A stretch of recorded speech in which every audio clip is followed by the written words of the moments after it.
Sure everybody, it's Henry from Masterdank, bringing you today's strain facts. Welcome to Masterdank, my name's Henry, and I am bringing you today's strain facts. This strain today is Strawberry Cough. No one is sure where Strawberry Cough came from, but we know its likely origin is from a cross of Erdbeer of original haze or an indica bred by Kyle Cushman. According to the legend, he started with cannabis seeds from a plant growing in a strawberry field on the east coast of the United States, possibly in Vermont somewhere. The result is Strawberry Cough, a strain that will have you feeling social and energetic before you even put down your coat. Appearance, aroma and flavour. The buds may be small, but they're dense and potent, fuzzy in red hairs and wet with crystal trichomes.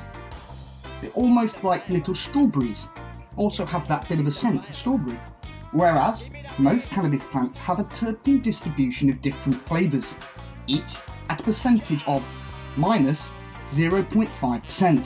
Strawberry Cough has one dominant mega lady in its terpene mix, the seductive alpha pinene. THC average on the strain average is about 18%. The highest test came out at about 20%. The Sativa average range is about 13%. WikiLeaf average that came out at about 18%. And